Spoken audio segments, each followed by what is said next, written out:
This week, I am joined by none other than Security Weekly's own Mr. Jeff Mann.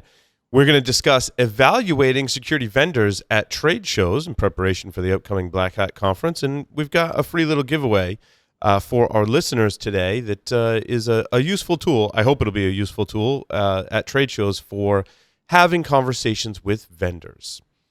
And so the link to that PDF will be in the show notes. We'll announce it on the show.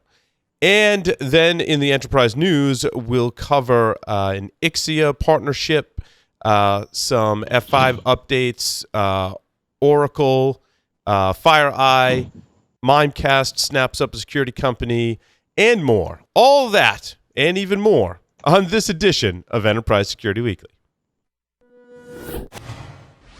This is Security Weekly, for security professionals, by security professionals. Broadcasting live from G-Unit Studios in Rhode Island, it's the show where we talk security vendors and aren't afraid to name names. It's Enterprise Security Weekly. I'm a tiger. Hi, everybody.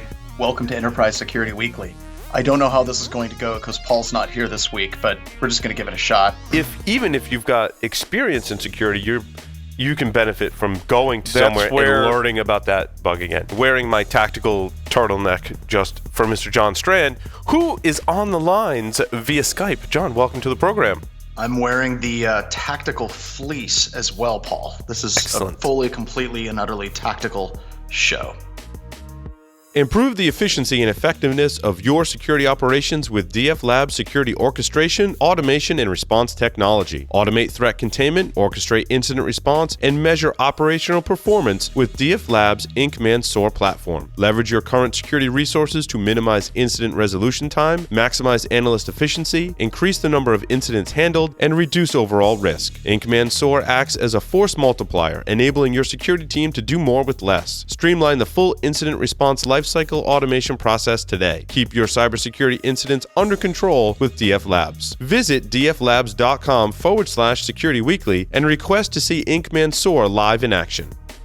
Today's determined attackers easily bypass even the most advanced network defenses. Trying to ramp up staff to detect their backdoors can cost thousands of dollars and take months, even years. With Active Countermeasures AI Hunter, we enable junior analysts to detect even the most advanced backdoors in a matter of hours. Sign up for a demo and purchase our product today by visiting activecountermeasures.com/ESW. Active Countermeasures. Make every analyst a hunter. Stop attackers from domain credential theft and lateral movement with a 99% success rate by using artificial intelligence to control the attacker's perception of the environment. Javelin Networks is the world's first endpoint intrusion containment platform to protect domain networks. Javelin detects targeted attacks and breaches by obfuscating Active Directory, domain controllers, domain identities, domain credentials, and all domain resources. It only takes one compromised machine to jeopardize the entire organization. Don't be a victim. Visit javelin-networks.com and request a demo of AD Protect today. Are you worried about PCI compliance? Does your development team understand or care about security? Are you ready to face a breach of your customer sensitive data? See the worst that can happen before it does. Black Hills Information Security can help you help management see the future. Email consulting@blackhillsinfosec.com to find out how a web application penetration test can mitigate the risk before you go live. Welcome, everyone, to episode 101 of Enterprise Security Weekly for August 1st, 2018. I'm, of course, your host, Paul Asadorian. I am joined on the lines via Skype by none other than Mr. Jeff Mann. Jeff, welcome. Hey, Paul. Thanks for having me on today. Yes, thank you for covering for Mr. John Strand, who's busy with some Black Hat preparations, which will be out there next week. It's going to be exciting. Also exciting is that we're doing a webcast with Endgame on August 16th on phishing prevention. So make sure you check that out at securityweekly.com/Endgame. Hence the need for the tool I was talking about earlier, Jeff, to make sure all of our links work. Well, are you going to put out an appeal to our listening audience for the magic tool that you're looking for, or are you just going to keep wishing? Yeah, well, I could Googling. I could keep asking our listeners to try different URLs and tell us what's broken, but, that gets old really fast. Yeah, so what I was working on this morning was finishing cutting over the website, and Now I'm in the not spirit of agile, right? Now I'm looking at having some kind of automated process that does a couple things, right? It does some limited crawling. Like I don't need it to, I'm not looking for vulnerabilities. Like I do that in a separate process, right? So like limited crawling looks for, takes in a list of other URLs because like I know that there's URLs that should be valid and redirected somewhere that aren't linked to on the site. So crawling is kind of pointless in that regard. So I want to give it a list in addition to crawling to go test these URLs too. And then I want to know the status code that came back from HTTP. And if it was a redirect, a 301 redirect or any kind of redirect, where am I being redirected to? And was that link valid or not? So that's, I haven't looked very hard to see if there's a tool that does that. I want to then put that in Jenkins and start running that against our web properties and even our internal application because I think it's super useful. And then I think it does tie into security because you could add in URLs that you know could be malicious or just shouldn't be there. Like people shouldn't be able to get to this URL, so make sure you test it and tell me if the crawler could get to it or not, or the tool. So that was pretty cool. You could, of course, write something yourself in Python. But when it goes into production, I tend not to want to write it myself because I'm a really lousy programmer. But how about just a rusty programmer? Yeah, kind of rusty too. You know, I'm sure. Well, there's it something. Sounds like you're pursuing something in the true spirit of security and IT engineers. You're building something with functionality, and then after the fact, figuring out if there's a security use case for it. Yeah, pretty much. Yep. I think from the get-go, I want to put in some security controls or functionality inside of it as well. I think that, if you know that it's a specific technology, there's probably certain URLs you could try. You could probably grab, a list of URLs from somewhere, like a, WordPress security plugin, and they could probably give you a list of URLs. Oh, there's a WordPress scanner too. You could probably either call that directly or just, try those URLs. I don't know. Something I'm thinking about. We'll see where it goes. Kind of my next evolution. I could see an extension of that too being, and like you said, something like this might exist out there already, but I would be interested in not only the redirects and whether they work or not, but sort of where the redirects are. Are they happening within iframes? Are they, sort of contained within an environment, or are they going truly out to another domain? A hosting provider or an application provider, web hosting provider of some sort. Because there's certain compliance regimes out there that do pay attention to where things are happening and when. And that type of, the ability to figure out where things are happening and where there's handshakes occurring, that might be important to some people. Sure, absolutely. I ran into something similar. The new hosting provider we have has like a live chat thing. And I'm like, your live chat thing is down, hence why we're speaking on the phone. And they're like, no, there's other support engineers that are talking with customers on live chat. I'm like, oh, it's my domain DNS blacklist that blocking whatever service you're using for live chat. And right. I flip my DNS servers over to something different that doesn't have any filtering on it. And because I set up multiple profiles, in OS 10, you can change your location and it'll flip between different network settings. Super useful.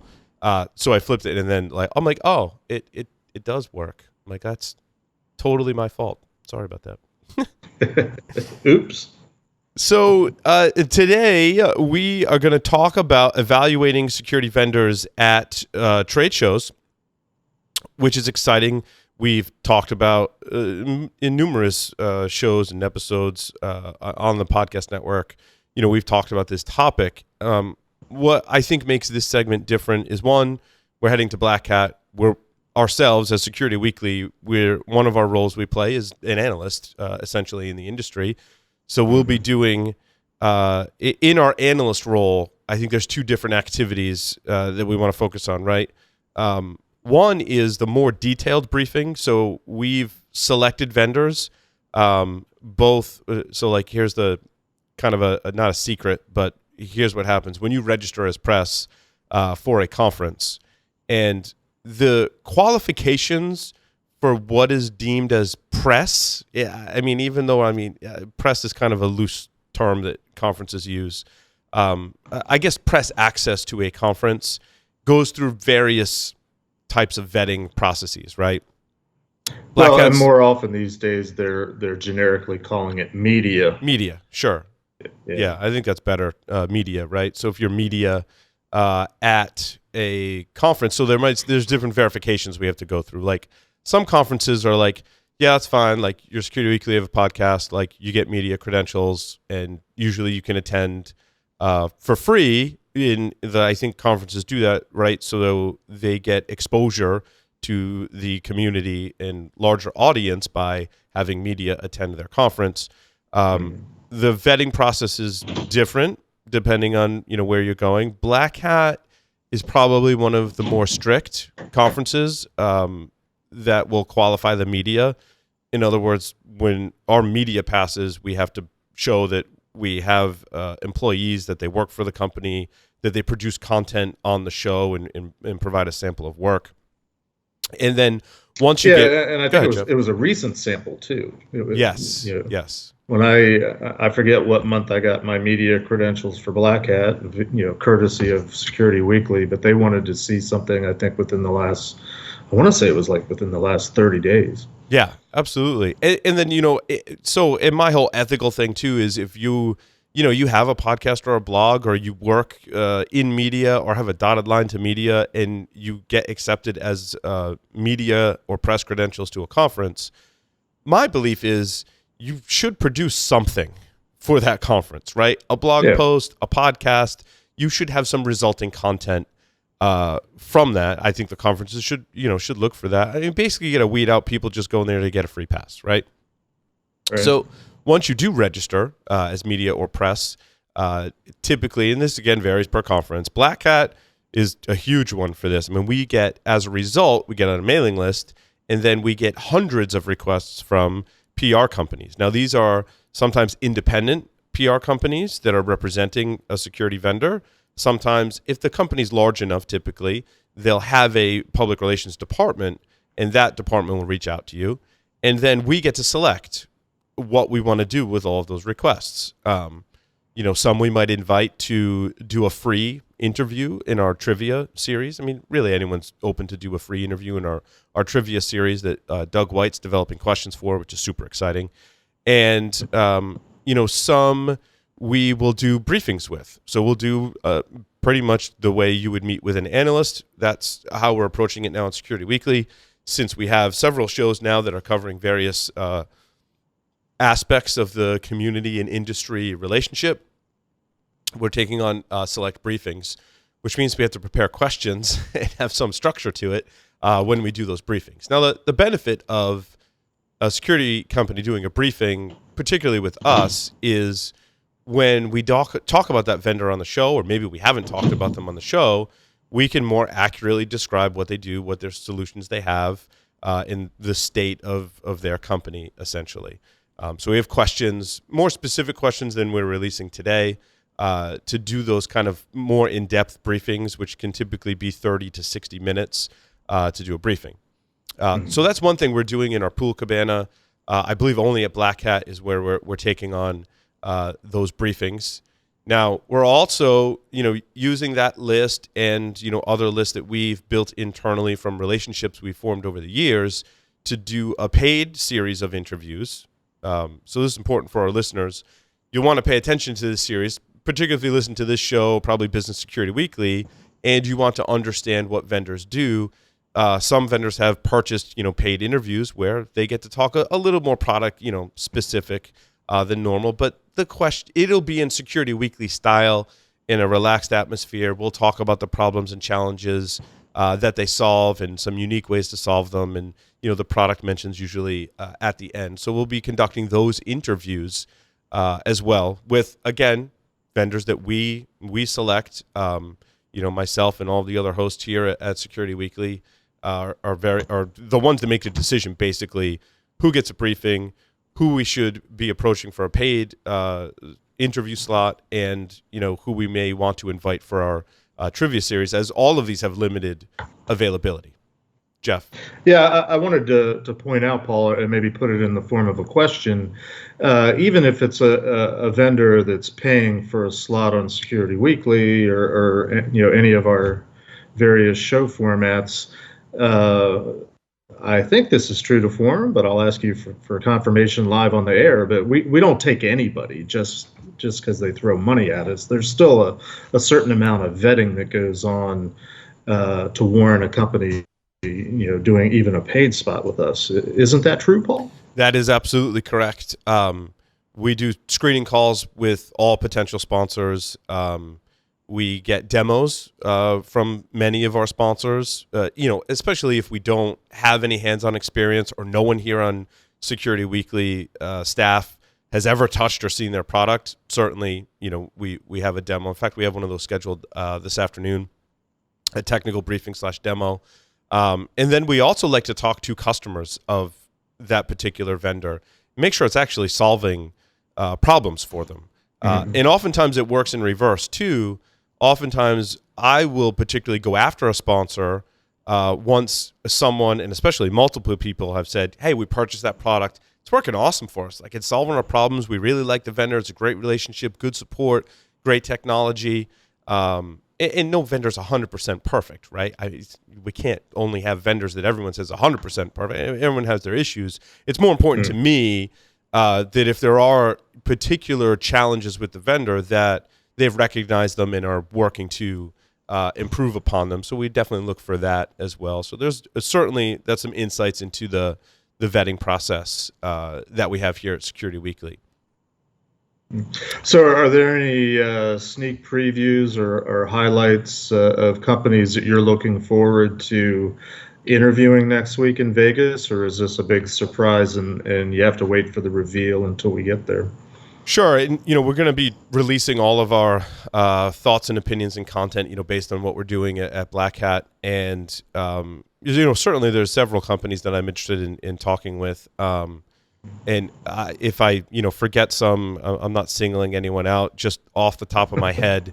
Recently on Twitter, and it's interesting how all this kind of comes together. It's usually different for like every sponsor, right? So, right. For example, we interviewed Jessica, I can't think of her last name, on Application Security Weekly. It was Jessica Razine, and thank you, John.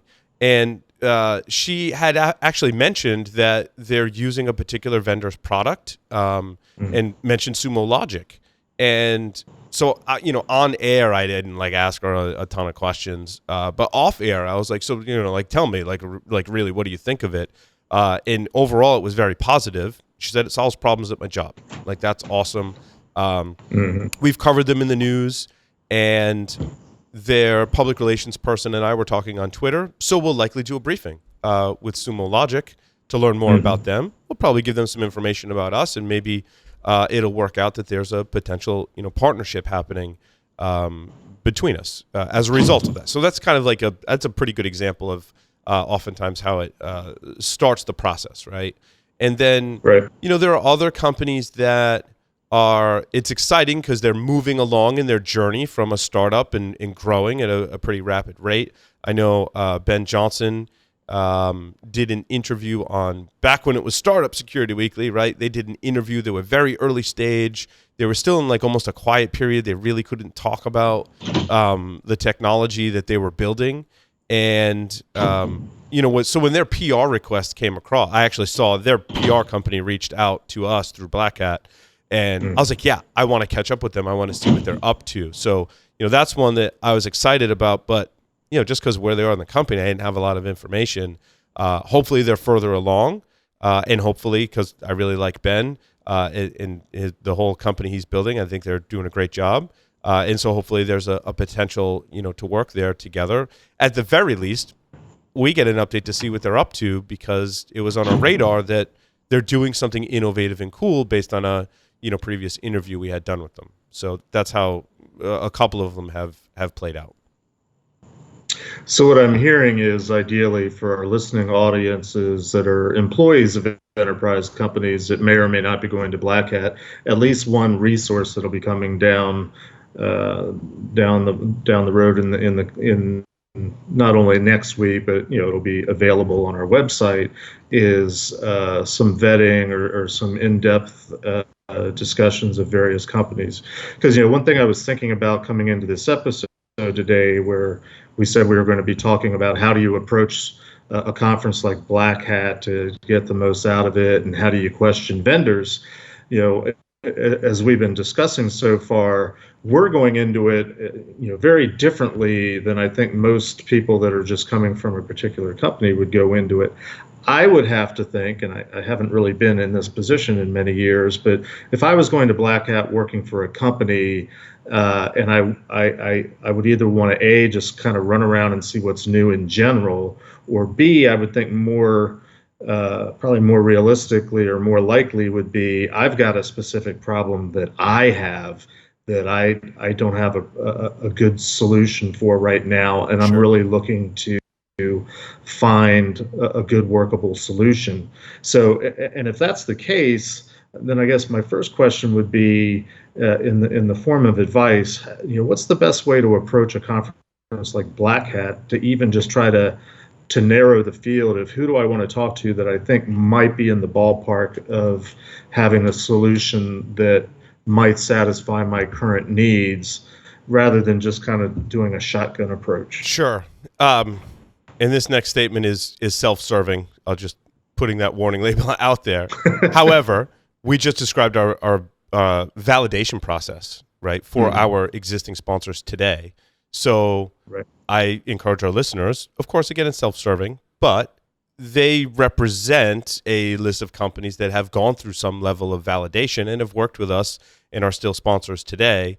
So that's a great validation point right there, right?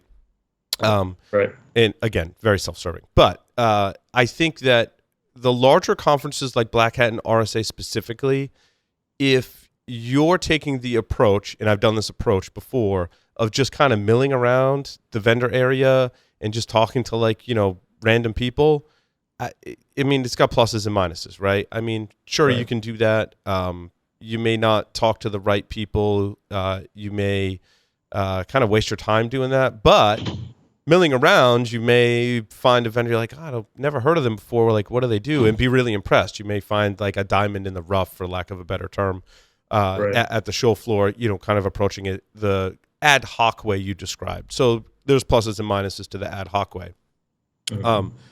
For larger conferences, so for smaller conferences, I think you can walk around and probably hit every vendor in the time you're allotting for yourself. Larger conferences, that's just not possible. Even some of the small local conferences like Secure World in Boston, like there's a lot of vendors there.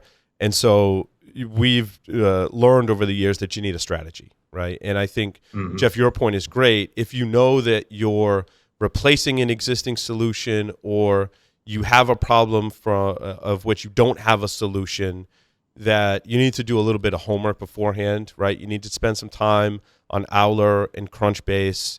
Hopefully listen to the show where we try and distill the information about what vendors are solving which problems in which categories, and then make a list and say, okay, I need a new email phishing protection solution. And so let me go look at the Black Hat list, which is published. Let me identify the vendors that are in that category, and then I'm going to go, visit each of them and take notes on each of them.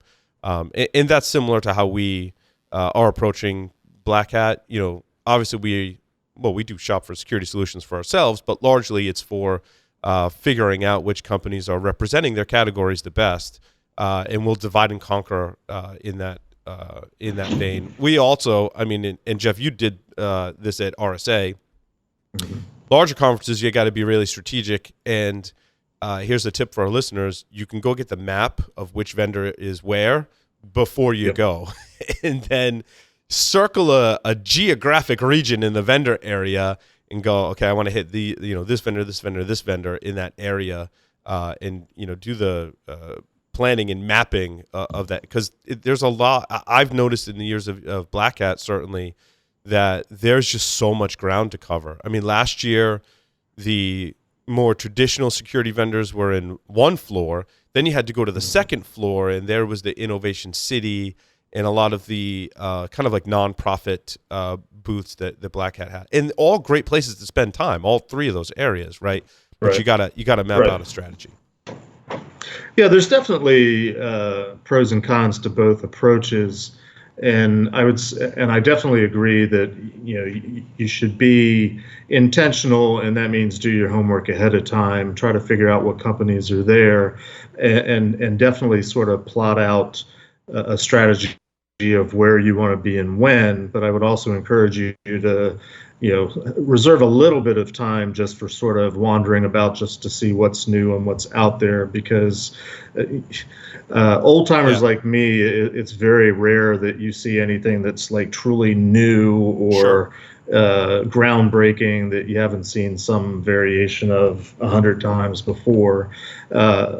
Me in particular, I like to walk around and just look for anything that's crypto related, anything that's talking about crypto keys, random key generation. I found this company a couple years ago, I think it was at RSA, that was talking about generating true random using a laser. I'm like, oh, that sounds kind of cool. So I've been visiting that company every year. They're still around. Nice. For like the last 3-4 years, just to see how well they're growing. And the first time I met them, it was sort of a concept phase. In subsequent years, they have been able to produce a rack mountable appliance that's got the laser built into it. Sure. Yeah, we had cool. We had a sponsor, and the only reason that they're not a sponsor today, Richard Molds was the guest. Yeah. Awesome, but they went out of business. Yeah, that was kind of a bummer. Yeah, it was a wicked bummer. So, Entropy Generation, something we've covered on the show because, and they were awesome, awesome company. I thought awesome to work with. Obviously, there was other things going on that we, weren't aware of, but I'd like to speak to other companies that are in that space too, because I think it's interesting. Sure. So, I think that brings us, Jeff, to so when we've covered like the formalities, right? But when you're walking the vendor floor now, knowing everything that we've covered in this segment, now you got to talk about what questions do you ask the vendors? And this is something that we are still working on perfecting and putting a lot of time and effort into, because and Michael Santarcangelo is very involved in this process. We're working together for a vendor value prop scorecard, which will be more in depth than what I'm releasing today. Today, I have, if you go to securityweekly.com/vendor eval, vendor EVAL, that will bring you to a PDF that you can download and print out multiple copies, like one for every vendor that you're planning to visit. Take those with you, and I have 6 questions on there, and now I did a basic scoring that I'm going to try out. So this is kind of like a beta, I would say. I haven't actually used this particular format that I'm releasing today. And there's a field at the top for vendor name and the vendor contact. There's 5 scored questions, and then the 6th question is who's your competition, and that's not scored because that's how do you score that answer, right? It just, that really helps me understand, by understanding who their competition is, I understand what category they're in, and can kind of put them in my head accordingly. But the first 5 questions I've scored from 1 to 10, so we'll see how that works out. And those questions I've come from a lot of research, actually, of actually doing this at conferences, and they're very specific to questions you would ask at a trade show, knowing that the likelihood that you're going to be talking to a salesperson is pretty high.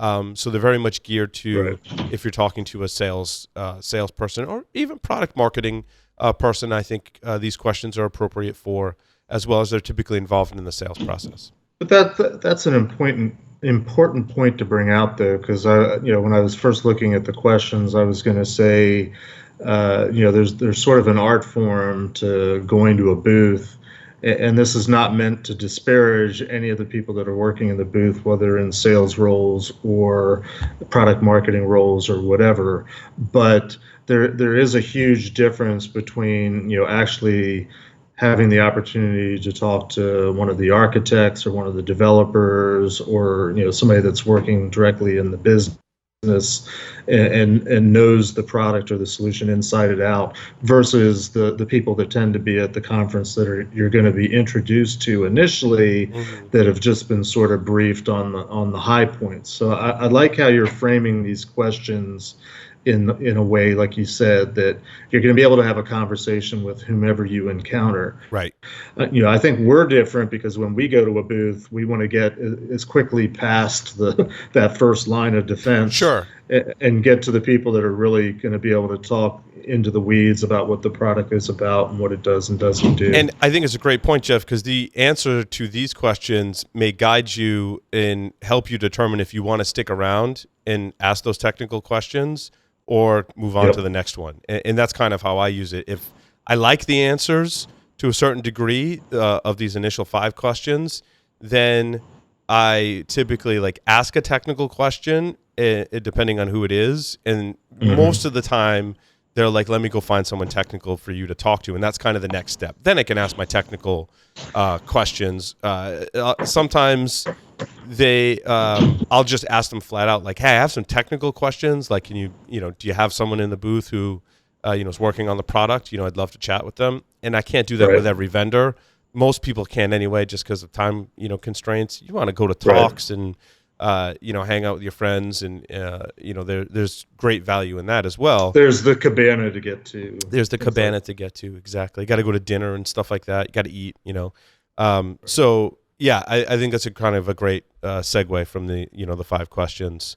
So really, for those that are listening that represent vendors, this is almost a public service announcement for the vendors that are going to be, at the booths at Black Hat.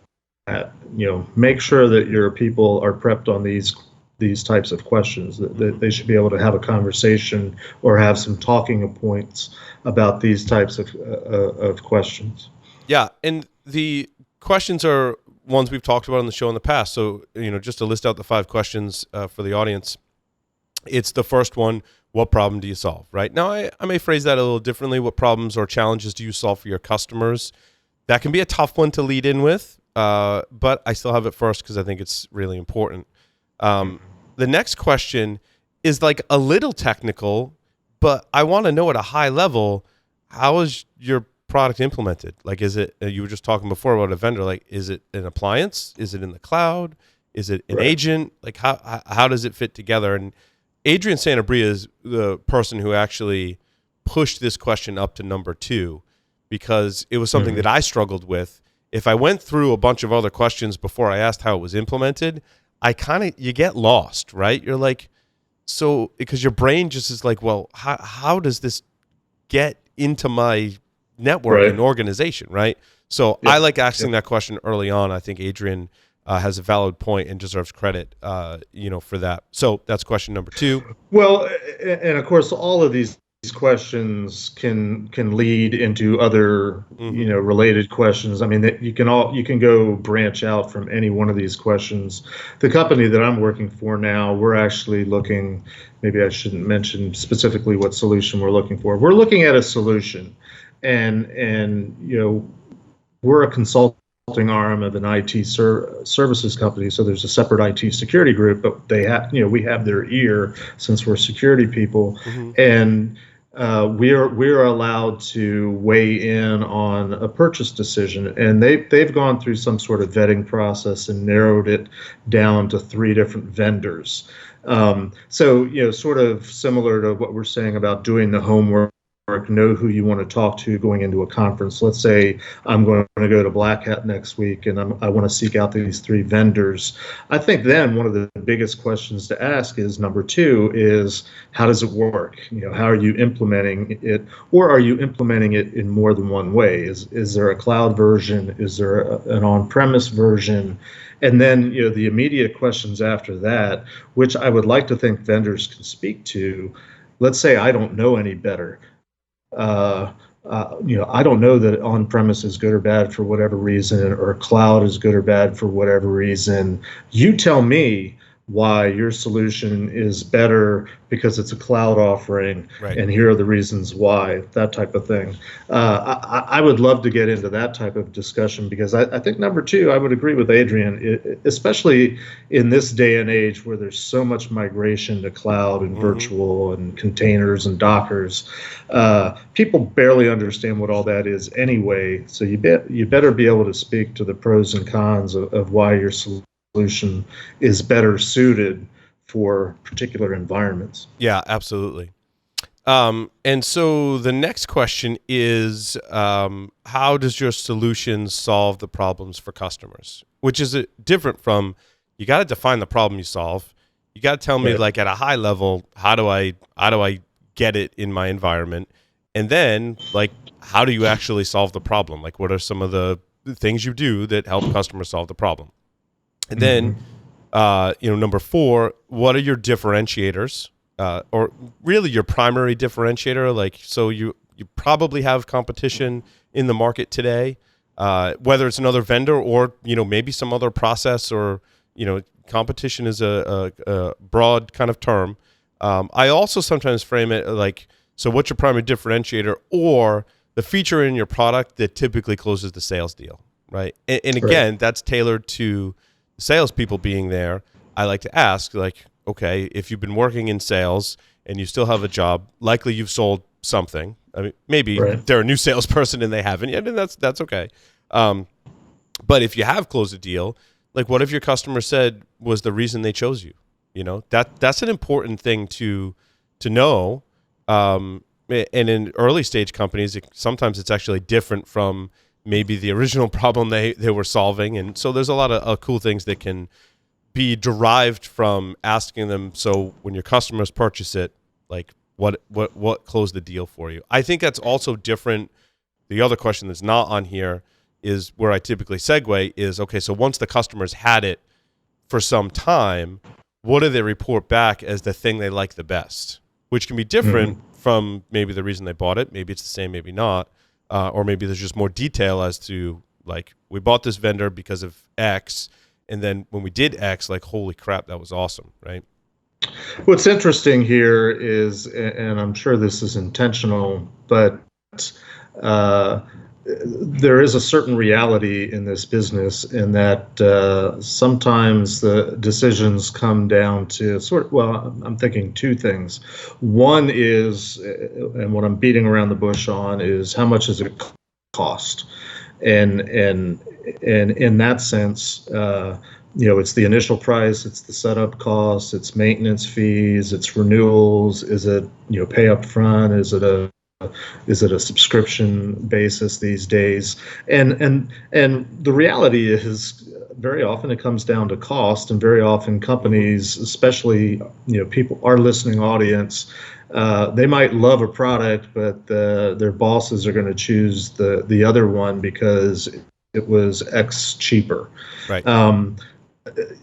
Which sort of brings me to the second point, which is, very often, regardless of all this stuff that you do, and historically this has been the case, hopefully it's not as much anymore, but I've seen too many instances over the years where companies have bought a product or a solution because their CISO, their CIO, their CEO read an article about it in some trade magazine, or they've got a friend that had this product and said, "Oh, you got to get it." And so all the scientific analysis, all the vetting, all this that we're talking about kind of goes out the window because the boss says we're going to get this. Right.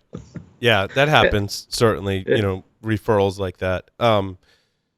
I didn't put that question in the list. I reserved that for briefings that are going in more in depth, but that is a question that I ask of most vendors, depending on the setting. In the trade show floor, maybe not so much, but I do ask, and a lot of times they don't want to tell you, like, how much it costs, right? Because I mean, it's going to be different depending on how large your environment is.